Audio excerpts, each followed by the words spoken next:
بسم اللہ الرحمن الرحیم۔ سامعین کرام، آپ سن رہے ہیں اردو ناول کالی قبر کی جلد نمبر 2، جس کے مصنف ہیں ایم اے راحت، اور یہ اس سلسلے کی قسط نمبر 33 ہے۔ آپ اگر میرے چینل کہانی گھر پر نئے ہیں اور آپ نے ابھی تک میرا چینل سبسکرائب نہیں کیا تو میرے چینل کو ابھی سبسکرائب کر لیجئے اور بیل آئیکن پر کلک کر دیں تاکہ نئی آنے والی کہانی کی اطلاع پر وقت آپ تک پہنچ سکے۔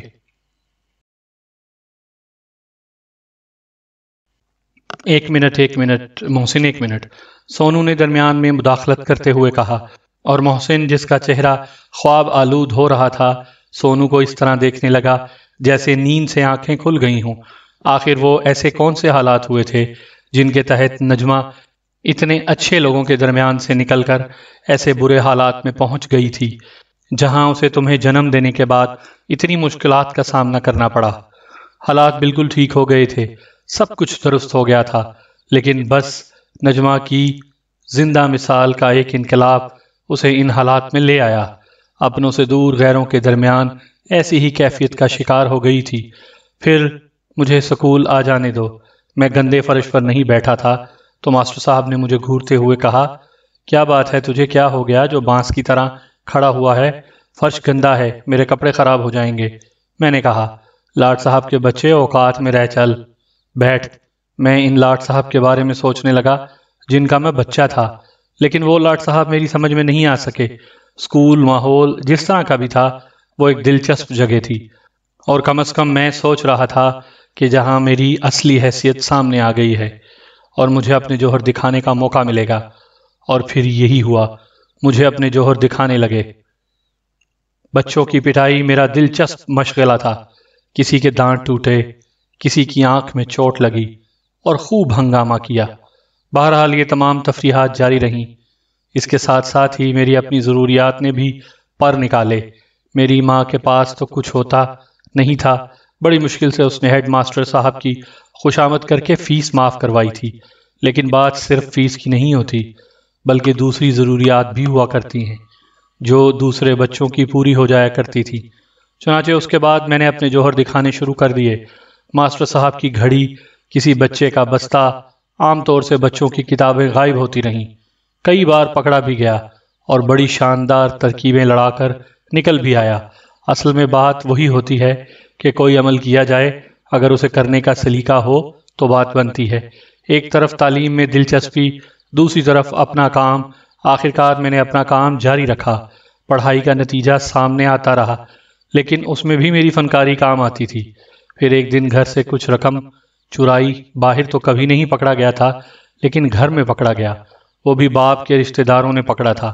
رقم بھی انہی کی تھی، ماں جو اپنی زندگی ہی سے عاجز تھی اور بڑی مشکل سے وہاں گزر بسر کر رہی تھی، اور میری سکول کی شکایتوں سے ہی تنگ تھی۔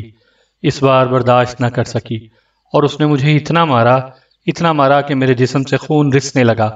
مجھے گھر سے نکال دیا گیا اور آخرکار واقعی میں نے گھر چھوڑ دیا۔ میں اپنی اس پہلی رات کو یاد کرتا ہوں جو میں نے گھر سے باہر گزار دی، اور اس کے بعد سڑکوں پر مارا پھرتا رہا۔ غرض یہ کہ پھر میں نے باقاعدہ کام شروع کر دیا۔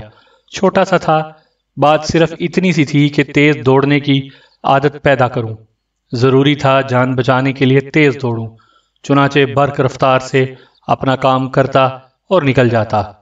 کسی کے ہاتھ میں نوٹ دیکھا، لپکا اور بھاگ لیا۔ بچوں کی چیزیں، کھیل کود کا سامان، ایسی جگہ بھی مل گئی تھی جہاں میں یہ سامان بیچ سکتا۔ چنانچہ یہ سارا کام اسی انداز میں جاری رہا اور وہیں سے مجھے باقی سارے کام کرنے کا موقع ملا۔ اس میں کیا بتاؤں، بڑی عمدگی کے ساتھ زندگی گزر رہی تھی۔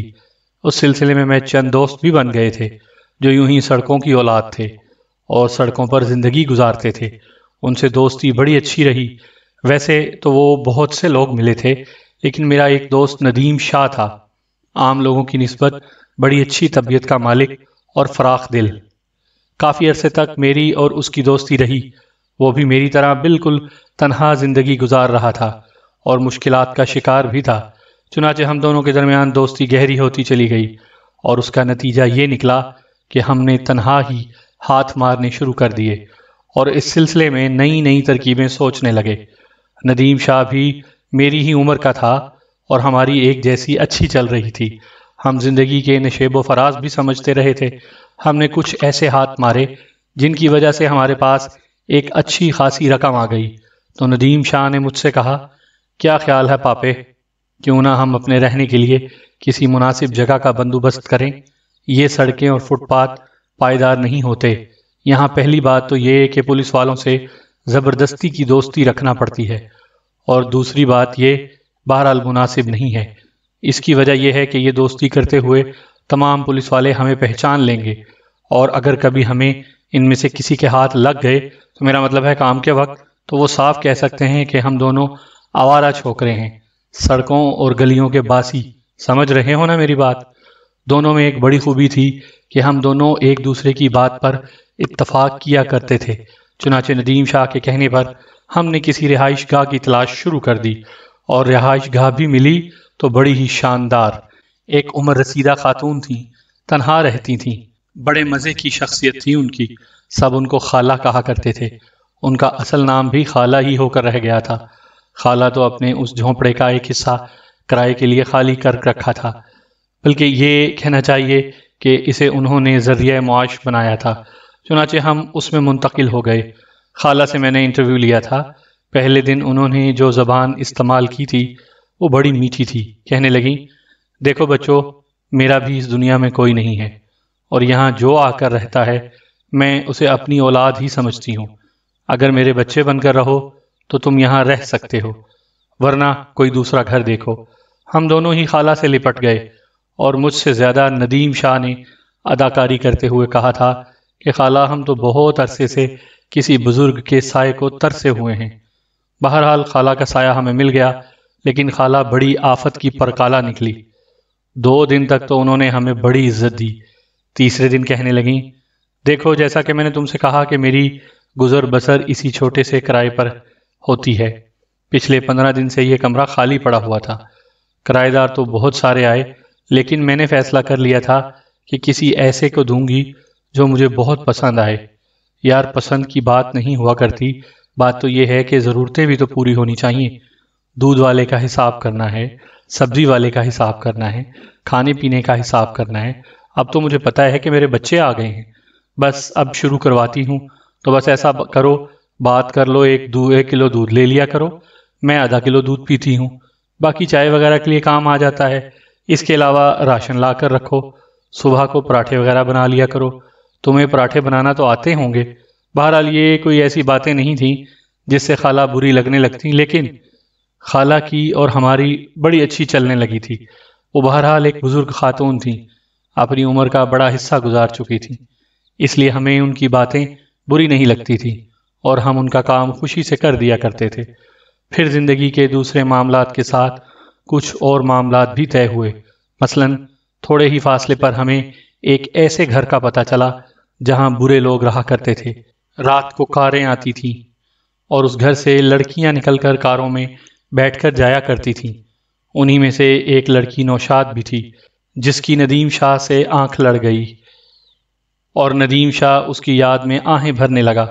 لیکن ہمیں بہت جلد یہ پتہ چل گیا تھا کہ نوشاد جس برے ماحول میں رہ رہی ہے وہ اچھا نہیں ہے، اور اس گھر میں رہنے والے آخرکار اسے بھی برے راستوں پر لگا دیں گے۔ ندیم شاہ نے کہا، یار یہ تو کوئی بات نہیں ہوئی، نوشاد میرے دل میں بہت دور تک اتر گئی ہے۔ اگر اس کی اماں نے اسے بھی غلط راستوں پر لگا دیا تو میرا کیا ہوگا؟ تیرے راستے ہی غلط ہیں ندیم شاہ، تو جانتا ہے کہ وہ ایک برے ماحول میں رہنے والی لڑکی ہے، پھر بھی تو اس کے چکر میں پڑا ہوا ہے۔ برے ماحول میں بے شک رہ رہی ہے، لیکن خود ابھی تک بری نہیں ہوئی ہے۔ یار اسے بچاؤ، کچھ کرو، دیکھو کچھ سوچو۔ ہم کیا دیکھتے، کیا سوچتے، گزر بسر ہوتی رہی۔ پھر ایک دن نوشاد نے ندیم شاہ کو بتایا کہ اس کی اماں اس کا سودا کر چکی ہے، اور اسے آج رات روانہ ہونا ہے۔ ندیم شاہ پر تو دیوانگی سوار ہو گئی، مرنے مارنے پر تل گیا۔ اس نے کہا کہ آج وہ 2-4 قتل کر دے گا، لیکن مجھے ایک نئی سوجھی تھی۔ میں نے ندیم شاہ سے کہا، یار ندیم شاہ، بجائے اس کے کہ تو اپنی جان کھونے پر آمادہ ہو جائے، کوئی ایسی ترکیب سوچتے ہیں کہ سانپ بھی مر جائے اور لاٹھی بھی نہ ٹوٹے۔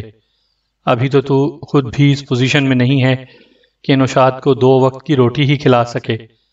جیسے گزر بسر ہو رہی ہے تجھے اندازہ ہے، ایسی صورت میں اگر نوشاد تیرے قبضے میں آ بھی جائے تو کہاں رکھے گا؟ اسے کہاں لے جائے گا؟ کیا کرے گا؟ بڑی مشکل پیش آ جائے گی۔ مگر تو ایک بات سن لے محسن، اگر نوشاد کو اس راستے پر لگا دیا گیا تو میں خودکشی کر لوں گا یا پھر دو چار کو جان سے مار ڈالوں گا۔ نہیں، ایسا نہیں کر، نہ تو خودکشی کر، نہ دو چار کو جان سے مار۔ میں خود کچھ کرتا ہوں۔ کیا مطلب؟ بس کچھ کرتا ہوں۔ کچھ بھی کر، لیکن نوشاد کو رات کو یہاں سے جانا نہیں چاہیے، بس اسی پر میری زندگی کا دار و مدار ہے۔ نوشاد سے ملاقات کر کے اس کا ایک جوڑا اچھا سا لباس لیا، اور برقعے میں نے دیکھا ہے کہ لڑکیاں یہاں سے برقع پہن کر جاتی ہیں۔ ہاں، ان کمینوں نے یہی طریقہ اختیار کر رکھا ہے، اور اپنی دانست میں وہ پڑوسیوں کی نگاہوں سے بچ گئے ہیں، جبکہ ایسا نہیں ہے۔ سبھی جانتے ہیں کہ وہ کس طرح کے لوگ ہیں، مگر یہ بات کچھ سمجھ میں نہیں آئی۔ بس جو کہہ رہے ہیں وہ مان جاؤ، ہم درویشوں کی بات ہے۔ ندیم شاہ کے واقعی نوشاد سے بڑے گہرے تعلقات تھے۔ ایک عمدہ سا سوٹ اور برقع لے آیا، وہ باقی کام میں نے کیا تھا۔ میں نے پہلی بار اپنے چہرے پر ایک لڑکی کا میک اپ کیا، یہ سامان بھی میں بازار سے خرید کر لایا تھا، اور جب خود میں اپنے آپ کو آئینے میں دیکھا تو میں اپنے آپ پر قربان ہو گیا۔ بلا شبہ ایک اچھی شکل اختیار کی تھی میں نے۔ اس کے بعد میں نے ندیم شاہ کو ساری صورتحال سمجھائی۔ ندیم شاہ تو ہنس ہنس کر پاگل ہو گیا تھا، کہنے لگا، ابے تو اپنی زندگی کیوں خطرے میں ڈال رہا ہے؟ بیٹا، جان عذاب میں پڑ جائے گی آخر۔ بس دوستوں کی خاطر جان خطرے میں ڈالنا تو پڑتی ہی ہے۔ البتہ ایک بات مجھے بتا دے، تو نوشاد کو اگر تیرے ساتھ کہیں نکلنا پڑا تو نکل جائے گی؟ تیار بیٹھی ہے، وہ کہتی ہے کہ آج ہی رات کہیں چل دیں۔ خیر، اس بے سر و سامانی کے عالم میں تو کہیں جانے کی کوشش مت کرنا، ورنہ عذاب میں گرفتار ہو جائے گا۔ تو یہی ہوا۔ منصوبے کے مطابق نوشاد کو رات کو اس کی کار میں بیٹھ کر جانا تھا، جو گلی سے دور ایک جگہ آ کر کھڑی ہو گئی تھی۔ تو نوشاد تو نکل گئی ندیم شاہ کے ساتھ، اور برقع اوڑھ کر میں کار میں جا بیٹھا۔ نوشاد کو چونکہ پوری رات باہر رہنا تھا اور صبح کو گھر پہنچنا تھا، اس لیے وہ ندیم شاہ کے ساتھ پچھلے راستے سے خالہ کے گھر میں داخل ہو گئی۔ میں برقعے میں ملبوس کار میں بیٹھا چل پڑا، اور کیا شاندار کوٹھی تھی جس میں مجھے پہنچایا گیا، اور کیا ہی منحوس آدمی تھا وہ جو رات کو کمرے میں داخل ہوا۔ میں تو پورا منصوبہ بنائے بیٹھا ہوا تھا۔ اس کی عمر تقریباً 50 یا 52 سال ہوگی۔ بے تکے اور بے ڈول بدن کا مالک تھا، کوئی بڑا ہی آدمی لگتا تھا۔ نشے میں بھی تھا۔ مجھے دیکھ کر بڑا خوش ہوا اور بولا، کمال کیا ہے بنانے والے نے، واقعی کمال کیا ہے۔ کیا نام ہے تمہارا بی بی؟ میں نے جواب دیا۔ میں اپنی آواز میں بولا تھا، اور میری آواز اچھی خاصی بھاری تھی۔ وہ چونک کر آنکھیں پھاڑنے لگا۔ بم بم ڈم، کیا نام بتایا؟ بمباسٹرڈ موکا۔ وہ دونوں ہاتھوں سے آنکھیں مسلنے لگا۔ میں نے اچانک ہی اپنی جگہ سے چھلانگ لگائی اور اس پر آ پڑا۔ ہاں، میں بمباسٹرڈ موکا ہوں۔ تم اگر چاہو تو مجھے ڈمباسٹر بمبو کا کہہ سکتے ہو۔ بات ایک ہی ہے، میں جنگل سے آیا ہوں، وہیں ایک درخت پر رہتا ہوں، اور مجھے تمہاری جان نکالنے کا کام سونپا گیا ہے۔ میں نے اٹھ کر ناچنا شروع کر دیا، اور اس کی حالت خراب ہوتی چلی گئی۔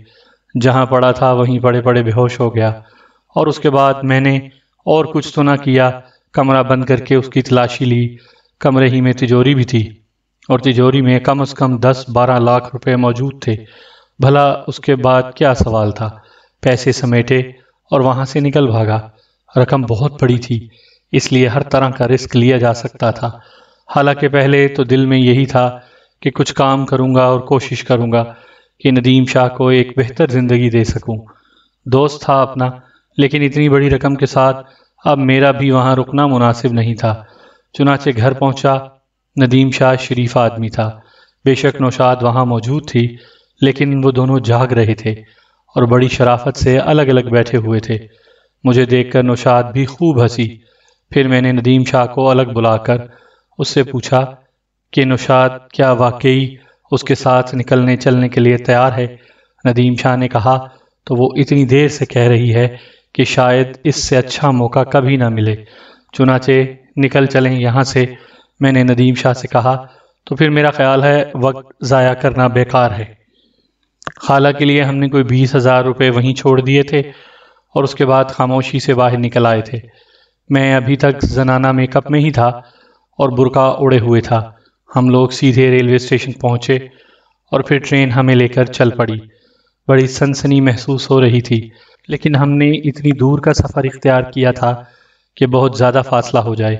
پھر میں، ندیم شاہ اور نوشاد 14 گھنٹے کا سفر طے کر کے اس دوسرے شہر میں پہنچ گئے، اور پھر اس کے بعد میں نے ندیم شاہ کو ایک بڑی رقم دی اور اس سے کہا کہ وہ شریف آدمی ہے، اس نے ایک لڑکی کا ہاتھ پکڑ لیا ہے، چنانچہ بہتر ہے کہ وہ عزت کی زندگی گزارے۔ میرا اس کے ساتھ رہنا مناسب نہیں ہے۔ ندیم شاہ نے بہت کہا مجھ سے کہ اب جو کچھ بھی کریں گے ساتھ مل جل کر ہی کریں گے، لیکن میں جانتا تھا کہ اگر میں ساتھ رہا تو ندیم شاہ کبھی جرم کی زندگی سے نہیں ہٹ سکے گا۔ ہم لوگ یہی کرتے ہیں کہ کہیں چلتے ہیں الگ الگ، اور اس کے بعد میں نے وہ شہر چھوڑ دیا۔ بس یوں سمجھ لو کہ اس کے بعد سے مجھے عادت پڑ گئی، دولت کماتا ہوں اور مختلف طریقوں سے زندگی گزار رہا ہوں۔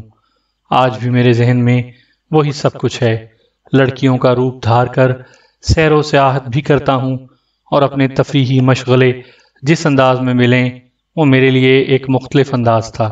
ایک انوکھی اور چونکا دینے والی بات، تمہارے پاس سے جا کر میں بہت کچھ سوچتا رہا۔ میں تمہارے بارے میں پھر میرا دل چاہا کہ میں اپنے آپ کو تم پر ظاہر کر دوں۔ بس یہی میری کہانی ہے، بڑی دلچسپ، بڑی عجیب، مگر تم نے مجھے اپنے بارے میں نہیں بتایا۔ بہت مختصر ہے میری کہانی، بس یہ سمجھ لو کہ تھوڑا سا وقت انوکھے انداز میں گزارا ہے۔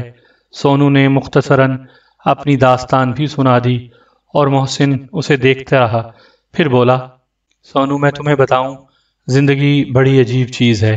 ہم یہ نہیں کہتے کہ زندگی کے وہی راستے اپنا لیں جو عام لوگ اپنا لیتے ہیں۔ میں تم سے محبت کا اظہار کرنا چاہتا ہوں، بالکل یہ کہہ کر کہ تم مجھے ایک لمحے کے لیے قبول نہ کرو۔ دوستی کا اظہار کرنا چاہتا ہوں۔ ویسے تمہیں اس چوری کا اندازہ ہے جو میں نے کی ہے تمہارے مال پر۔ جواب میں سونو کے حلق سے ایک قہقہہ آزاد ہو گیا اور محسن چونک کر اسے دیکھنے لگا۔ کیوں ہنسی کیوں؟ اگر تم اس ہیرے کی بات کر رہے ہو تو یقین کرو کہ تم نے مجھ پر احسان کیا ہے۔ کیا مطلب؟ کیوں؟ عاجز آ جاؤ گے، اصلیت سے دور ہو جاؤ گے؟ مطلب؟ محسن نے حیرت سے سوال کیا تو سونو اسے ہیرے کے بارے میں بتانے لگی اور وہ حیران رہ گیا، مگر تم اس سے عاجز کیوں آ گئی ہو؟ سامعین کرام، آپ یہ کہانی میرے چینل کہانی گھر پر سن رہے ہیں۔ آپ نے اگر ابھی تک میرا چینل سبسکرائب نہیں کیا تو میرے چینل کو ابھی سبسکرائب کر لیجئے اور بیل آئیکن پر بھی کلک کر دیں تاکہ نئے آنے والی کہانی کی اطلاع بر وقت آپ تک پہنچ سکے۔ اس لیے محسن کہ جب سے وہ ہیرا میرے پاس آیا ہے میں عمل کی زندگی سے بہت دور ہو گئی ہوں۔ کوئی مشغلہ، کوئی مقصد ہی نہیں رہا زندگی کا، بس ہزاروں داستانوں میں کھو گئی ہوں، محسن نے پرخیال انداز میں کہا۔ لیکن سونو ایک بات مجھے بتاؤ، یہ تو زندگی کا ایک انتہائی دلچسپ تجربہ ہے۔ ہماری ضرورتیں ہی کتنی ہوتی ہیں، اور پھر ضرورتیں پوری کرنے کے لیے ہمارے پاس ذہانت بھی ہے اور عمل بھی ہے۔ ہم سب کچھ کر سکتے ہیں۔ جب بھی ہمیں ضرورت ہوئی، دولت کا حصول ہمارے لیے کوئی مشکل کام نہیں ہے۔ لیکن تم ذرا ایک بات سوچو، کسی کے بارے میں اگر تم اصلیت معلوم کرنا چاہو تو دانتوں پسینے آ جائیں گے۔ کوئی کسی کو اپنے بارے میں کچھ نہیں بتاتا، سب اپنے اوپر ملمہ چڑھائے رہتے ہیں اور حقیقت انسان کی آنکھوں سے دور رہتی ہے۔ لا تعداد ایسے کردار ہماری زندگی میں آتے ہیں جن کے بارے میں ہم بہت کچھ جاننے کے خواہش مند ہوتے ہیں، لیکن ہمیں ان کے بارے میں کچھ نہیں پتہ چل پاتا۔ کون ہیں، کیسے ہیں، کیا کر رہے ہیں، کس طرح جی رہے ہیں۔ یا پھر ایسا بھی ہوتا ہے کہ بہت سے ایسے جرائم پیشہ جو اپنے آپ کو دنیا سے چھپانے میں کامیاب ہیں اور کامیابی سے اپنے آپ کو چھپا لیا کرتے ہیں، پولیس کی آنکھوں میں بھی دھول جھونکتے ہیں اور دنیا کی آنکھوں میں بھی۔ یہ صرف ہم ہوں گے جو ان کی اصلیت کو جانیں گے اور سمجھیں گے، ان کی ساری حقیقتوں سے روشناس ہو جائیں گے۔ یہ تو ایک بہت ہی اچھا ذریعہ ہے، جبکہ عام لوگوں کے پاس ایسے ذرائع بالکل نہیں ہو سکتے۔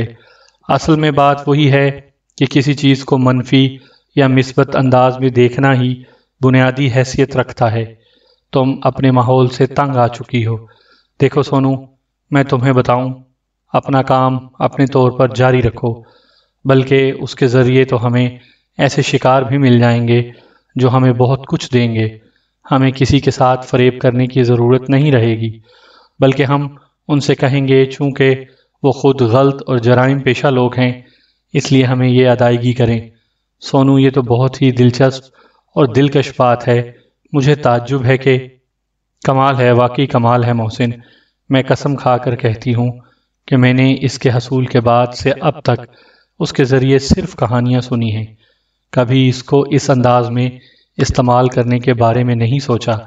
بات ایک چھوٹی گرہ کی ہوتی ہے، انسان کے اپنے ذہن میں کوئی بھی چھوٹی سی گرہ ہو، بس یہ سمجھ لو کہ وہ اس میں الجھا رہے۔ محسن، اگر تم ایک سچی اور پرخلوص دوستی قبول کر سکتے ہو تو میں تمہیں اس کی پیشکش کرتی ہوں۔ محسن نے آگے بڑھ کر سونو کا ہاتھ پکڑ لیا اور اسے ہاتھ میں لے کر گرم جوشی سے دباتا ہوا بولا، سونو، میں کبھی تمہیں یہ احساس نہیں ہونے دوں گا کہ مجھ سے دوستی کر کے تم نے غلطی کی ہے۔ ہم دو بہت اچھے ساتھیوں کی حیثیت سے دنیا کا سفر کریں گے، دنیا کو دیکھیں گے، لوگوں کی دلچسپ کہانیاں اپنے علم میں لائیں گے، اور اس کے بعد یہ فیصلہ کریں گے کہ ہمیں ان کے ساتھ کیا کرنا ہے۔ یہ تو بہت ہی دلچسپ رہے گا، بہت ہی عمدہ۔ سونو بڑی مسرور نظر آ رہی تھی۔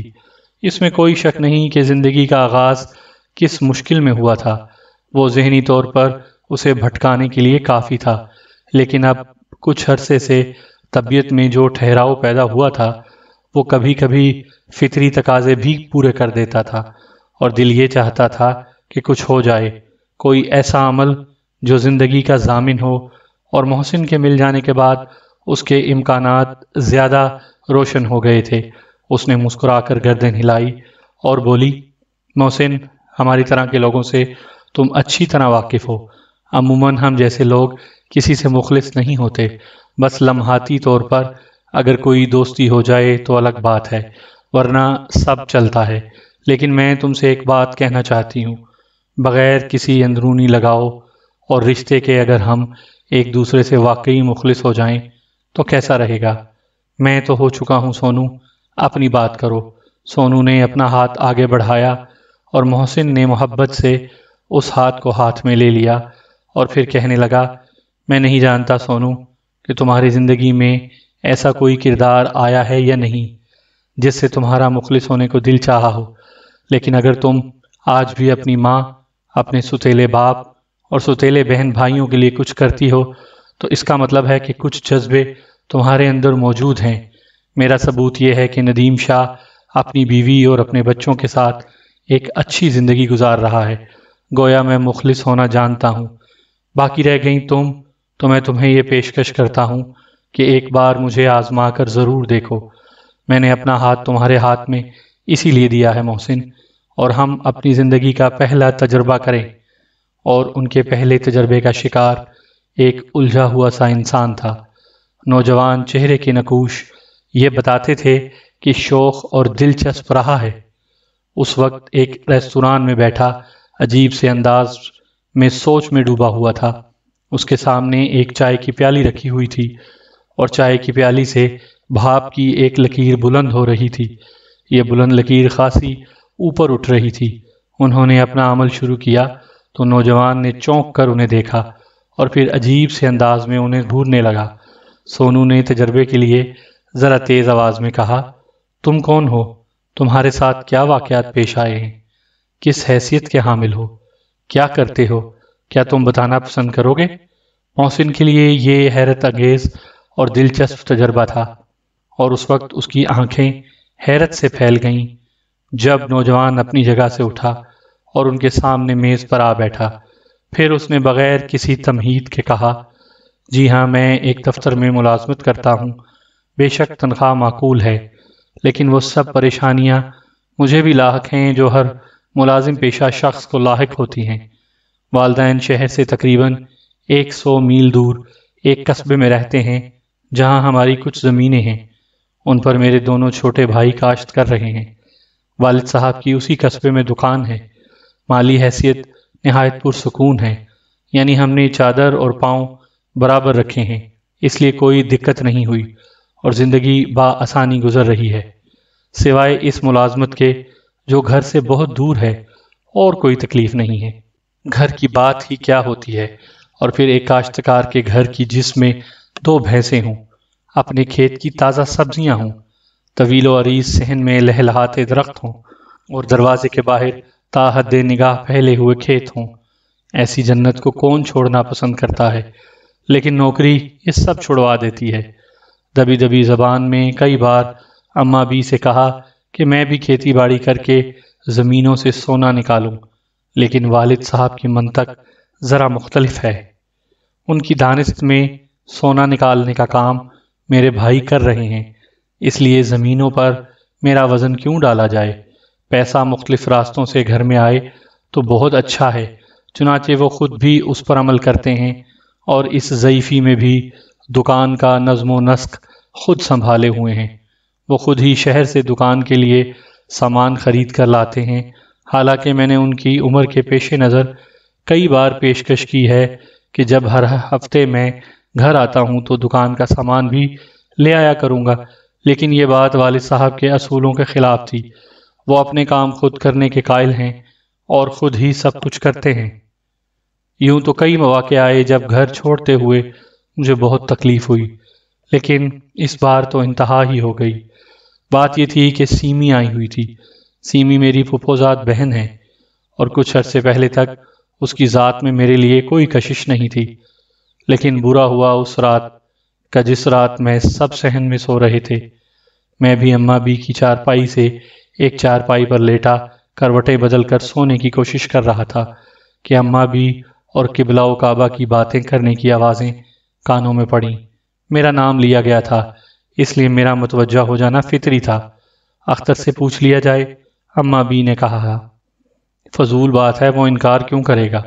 میری بہن کی بچی ہے، کوئی غیر تو نہیں ہے۔ دونوں بچپن سے ایک دوسرے کو جانتے ہیں، اور ابھی ہمارے خاندان میں جدید تہذیب کی نحوست داخل نہیں ہوئی ہے۔ خدا کا شکر ہے ہمارے بچے والدان کے فاصلوں سے انحراف نہیں کرتے ہیں۔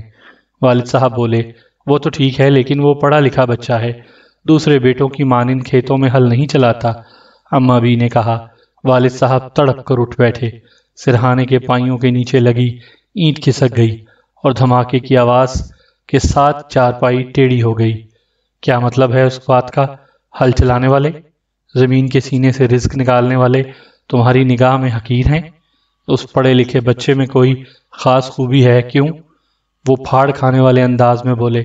والدہ صاحبہ والد بزرگوار کی انہی اداؤں سے گھبراتی ہیں۔ اس سے قبل کہ وہ چارپائی سے کود کر دالان میں دری بچھانے چلے جاتے، وہ جلدی سے بولی، ہرگز نہیں، میرا یہ مطلب نہیں ہے۔ لا حول ولا قوت، اہم کانہ بات منہ سے مت نکالا کرو، میں برداشت نہیں کر سکتا۔ وہ تو میں دیکھ رہی ہوں، اترو چارپائی سے اینٹ لگا دوں۔ اماں بی نے بے نیازی سے کہا۔ ہاں تو کیا فرما رہی تھی آپ؟ اینٹ درست ہونے کے بعد والد صاحب نے پوچھا۔ ارے بس یہی کہہ رہی تھی کہ اس سے پوچھ لیا جائے، اگر تمہاری مرضی نہیں ہے تو نہ صحیح، پھر ارادہ کیا ہے؟ منگنی کیے دیتے ہیں، 1 سال کے اندر نکاح کر دیں گے، قبلہ نے فرمایا۔ میرا دل اچھل پڑا، گویا خاک سار کا گھر بسانے کی بات ہو رہی تھی، اور والد صاحب کی بہن کی بچی کے ساتھ، اور یہ بچی سیمی کے سوا کون ہو سکتی تھی؟ ایک ہی تو ان کی بہن تھی، اور ایک ہی ان کی بچی۔ سیمی میری شریک حیات، میری زندگی کی ساتھی بن رہی تھی۔ یہ جاننے کے بعد نیند کیسے آتی؟ اس سے قبل کبھی سیمی کے بارے میں ایسا نہیں سوچا تھا۔ پھوپھی زاد بہن سے زیادہ اسے اور کوئی حیثیت نہیں دی تھی، لیکن اب اس کے بارے میں سوچ رہا تھا، اور نیند کے آنے تک اس نتیجے پر پہنچ گیا تھا کہ ایسی بری بھی نہیں ہے، لیکن پھر آہستہ آہستہ سیمی ذہن پر سوار ہو کر رہ گئی۔ شہر کے ایک درمیانے درجے کے علاقے میں ایک کمرہ کرائے پر لیا ہوا تھا، جس میں اب تک کوئی تکلیف نہیں تھی، لیکن اب سیمی کا بخار رہنے لگا تھا۔ پھوپھی جان 100 میل دور رہتی تھی، گویا ان کے ہاں آنے جانے کے لیے 1 ہفتہ درکار تھا۔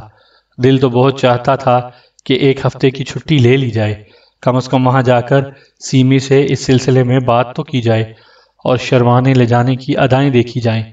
اگر بات قبلہ و کعبہ کی زبان سے نکل کر پھپھی کے کانوں میں داخل ہو گئی تو یہ مواقع ختم ہو جائیں گے، لیکن گھر والوں کی اجازت کے بغیر یہ ممکن نہیں تھا۔ خدا خدا کر کے 7 دن پورے ہوئے۔ جمعرات آئی اور حسب معمول دفتر سے سیدھا گھر چل پڑا۔ راستے میں موٹر سائیکل کی ٹینکی بھروائی اور ہمیشہ سے زیادہ تیز رفتاری سے موٹر سائیکل دوڑاتا ہوا گھر پہنچ گیا۔ جمعرات کی شام کو میرا انتظار کیا جاتا تھا۔ عمدہ کھانے پکتے تھے۔ پستے والی کھیر خاص طور سے پکائی جاتی تھی۔ گھر کے تمام لوگ رات کا کھانا ساتھ ہی کھاتے تھے۔ اس روز بھی یہ سارے انتظامات ہوئے۔